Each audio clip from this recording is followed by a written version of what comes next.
Hello guys, welcome to my YouTube channel.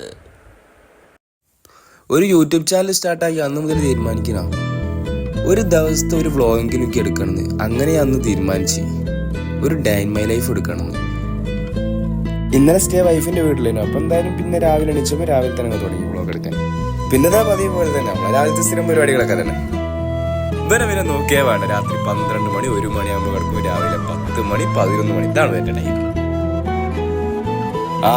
വരുന്നുണ്ട് ചായ കൊണ്ടത് വരുന്ന ആരപ്പത്.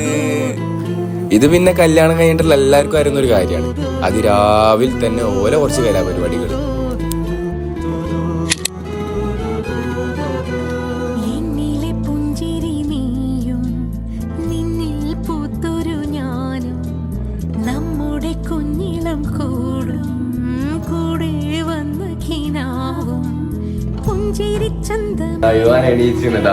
യോന്റെ കൊറേ കുതിരക്കളി ഉണ്ടാവും ഇവിടെ അല്ലേ?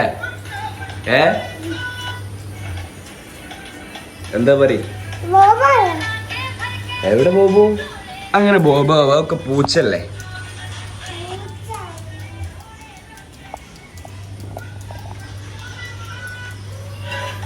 ഈ ഫുള്ള് ഫോണിൽ ഇങ്ങനെ കളിച്ച് കാണുന്നു.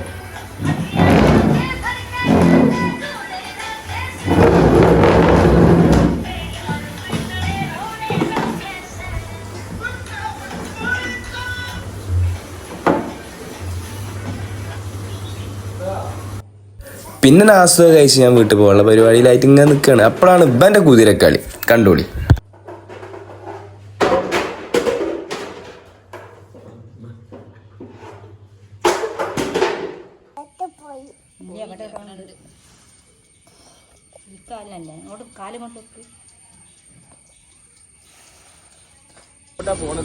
പിന്നെ നിങ്ങൾക്ക് അറിയാലോ കുട്ടികളെ സ്ഥിതി. നമ്മൾ വീട്ടിൽ നിന്ന് ഇറങ്ങുമ്പോൾ അടിയേക്കും, പോരണം പറഞ്ഞിട്ട്. പിന്നെ ഒന്നും നോക്കില്ല, ഓൽമെന്റ് കാര്യങ്ങളൊക്കെ തേച്ചല്ലേ, ഒന്ന് റൗണ്ട് അടിച്ച് കൊണ്ടുവരാന്ന് വിചാരിച്ച്.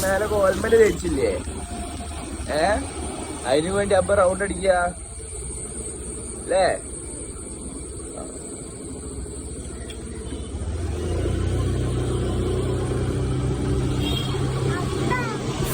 പിന്നെ റൗണ്ടിങ്ങും കാര്യങ്ങളൊക്കെ കഴിഞ്ഞതിന് ശേഷം തിരിച്ച് വീട്ടിൽ തന്നെ കൊണ്ടാക്കി കൊടുത്ത് ഞാൻ എന്താ പോണ്.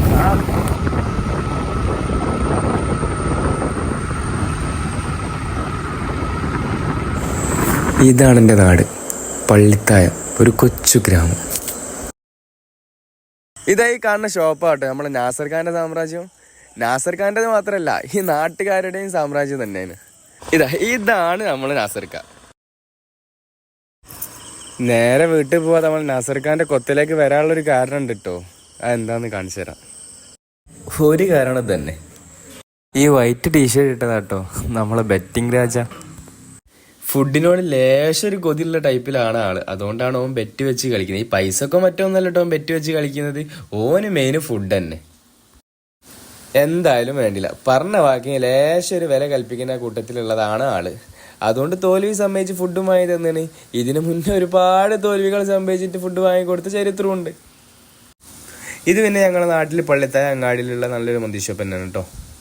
അതുകൊണ്ട് എന്തായാലും വേറെ അങ്ങോട്ടും പോകേണ്ടിയൊന്നും വന്നില്ല. ഇവിടെ നല്ല അൽഹംദുലില്ലാ റാഹത്തായി നല്ല ഫുഡും കഴിച്ച് ഞങ്ങൾ ഇറങ്ങാം കേട്ടോ.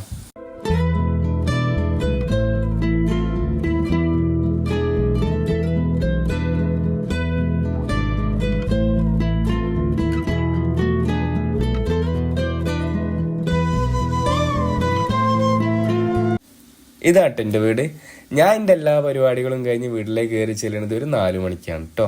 ഈ നേരം വൈക്ക് ഒന്ന് മാത്രമല്ല കേട്ടോ, അധിക ദിവസങ്ങളിലും ഇങ്ങനെ ആവലുണ്ട്. ഇതാണ് എൻ്റെ പെങ്ങളെ കുട്ടി. ആ കാണുന്നത് കണ്ടോ, അതിൻ്റെ വീടിൻ്റെ അടുത്തുള്ള താത്താൻ്റെ കുട്ടിയാട്ടോ. അങ്ങനെ ഞാൻ റൂമിൽ പോയി കുളിച്ച് ഫ്രഷ് ആകുമ്പോഴാണ് എൻ്റെ ഫ്രണ്ട് വിളിക്കുന്നത്. വീട്ടിൽ വിരുന്നാർ വന്നതിന് ഒന്ന് പിക്ക് ചെയ്യാൻ വരുമെന്ന് ചോദിച്ച്. അങ്ങനെ ഓനെ പോയി പിക്ക് ചെയ്ത് ഞങ്ങൾ അങ്ങാടി തന്നെയുള്ള ഒരു ഹോട്ടലിലേക്ക് ഞങ്ങൾ പാർസലായിട്ട് ഫുഡ് വാങ്ങാൻ പോയി. ഇതാണ് കേട്ടോ നമ്മൾ പാർസൽ വാങ്ങുന്ന ഹോട്ടൽ.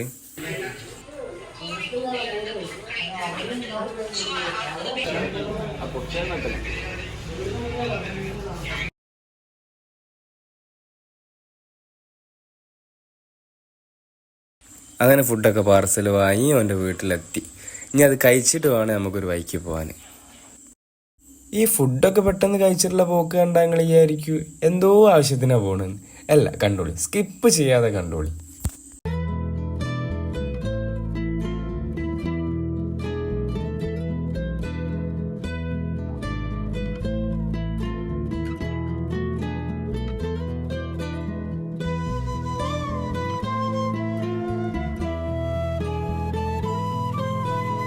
ഇതിങ്ങനൊക്കെ റിസ്ക് എടുത്തിട്ട് പോകാനുള്ള കാരണങ്ങളൊക്കെ എന്താന്ന് അവിടുന്ന് കാണാം. ഓക്കെ,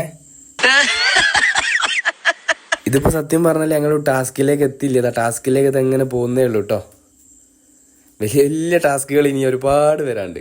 കാല് ചളിന്റെ അടിയിൽ കുടുങ്ങിയിട്ട് ഒരു രക്ഷയില്ല. ഗൈസ് മൂഞ്ചി ഇത്തരം ടാസ്ക് ആയിട്ട് ഞങ്ങൾ നടത്തി ഒരു കാര്യം ഉണ്ടായില്ല ഗൈസ്.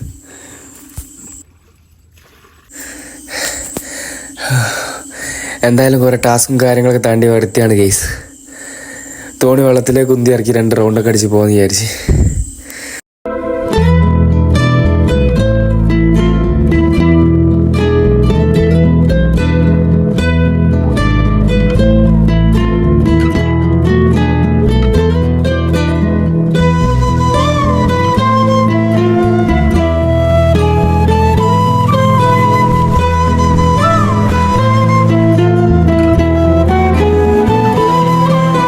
അങ്ങനെ അങ്ങനത്തെ കുറച്ച് കലാപരിപാടികളും കാര്യങ്ങളൊക്കെ കഴിഞ്ഞ് തിരിച്ച് വീട്ടിലെത്തി ഫ്രഷായി.